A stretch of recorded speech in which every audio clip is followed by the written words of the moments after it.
Hello, it's Liam from Straight Talk from the Homeland. Welcome back to the channel. When I was growing up, the United States was the shining light of liberty and freedom, and we all thought that we were the good guys. As I've talked in previous videos,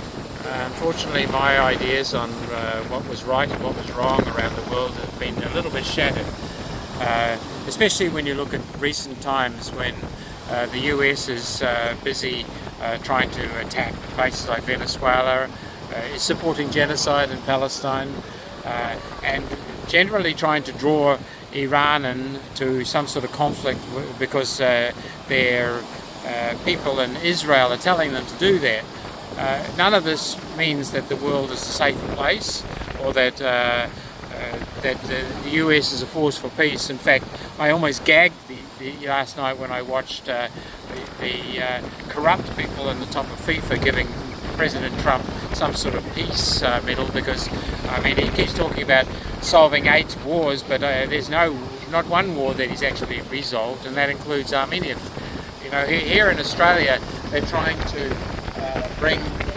submarines, US nuclear technology, and Australia's spending billions of dollars on US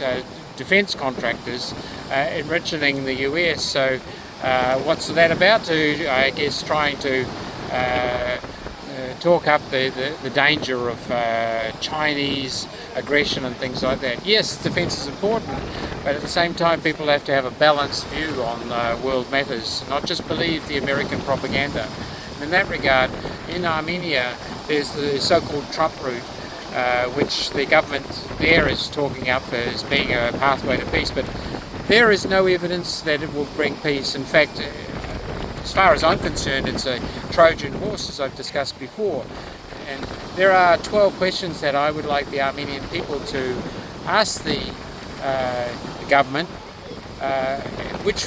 I don't think the Armenian government will be able to answer, because these 12 questions are really fundamental as to whether this is a viable thing or not. They talk about Armenian sovereignty being ensured, but there's no way that it can be ensured if the Azerbaijanis can go through or even put communication lines through parts of Sunak or anything like that without Armenian law enforcement being involved. Oh, they say that's possible, but you know and I know that the Azerbaijanis are never going to accept any scrutiny, even remotely, by any Armenian party. So it's not going to work. It's just a circus, a facade in my view, and the Armenian people need to ask these questions before we get too far down the track that it's difficult to turn back. So here in Australia we regard the United States as a friend. In Europe less so, because they see that the US is stabbing them in the back, and certainly not an ally these days, at least under the Trump watch. Things might change. You know, the US might find its soul again instead of this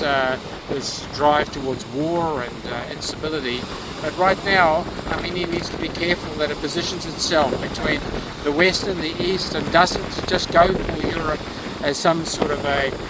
panacea or a golden solution, because it is not.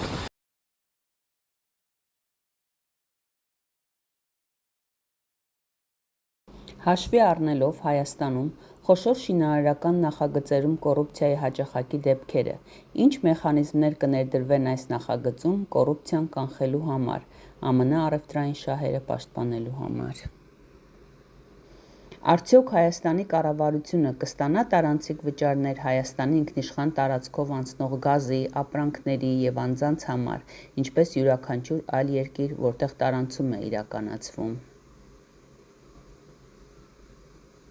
Ինչպես կաշխատեն ԱՄՆ առաջնային գրասենյակը եւ Հայաստանի հետգործառնական գրասենյակը, եթե կիրառվեն Հայաստանի օրենքներն ու ինքնիշխանությունը, երբ Ադրբեջանը ցանկանում է լիովին անարգել տարանցիկ փոխադրում առանց Հայաստանի մասնակցության։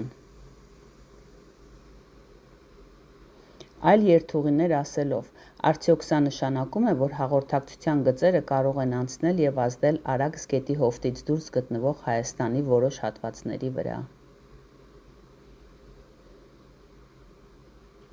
Հաշվի առնելով, որ սահմանազատման գործընթացը կանգ է առել եւ որ Ադրբեջանը չի հրաժարվի Զանգեզուրի միջանցքի պահանջից, որքանով է իրատեսական մտածել, որ սահմանազատումը կարող է հաջողությամբ իրականացվել Արաքսի հովտի տարածքում կամ ցանկացած տարածքում, որտեղ կարող են անցնել հաղորդակցությունները։ Ինչպես է Հայաստանի կառավարությունը մտադիր Հայաստանի օրենսդրությունը կիրառել Հայաստանի միջով անցնող ադրբեջանական հաղորդակցությունների վրա եւ ինչ երաշխիքներ է տվել Ադրբեջանի կառավարությունը, որ կհետեւի Հայաստանի օրենսդրությանը։ Ինչ կանեն Հայաստանի իշխանությունները, եթե տեղի ունենա Հայաստանի օրենսդրությանը չհամապատասխանող որևէ բան, օրինակ, թմրանյութերի, թրաֆիքինգի ենթարկված անձանց կամ անընդունելի ռազմական զենքի տարանցում։ Հաշվի առնելով, որ եթե Ադրբեջանը կարծում է, որ թրիփի շրջանակներում տարանցումը կլինի անխոչնդոտ,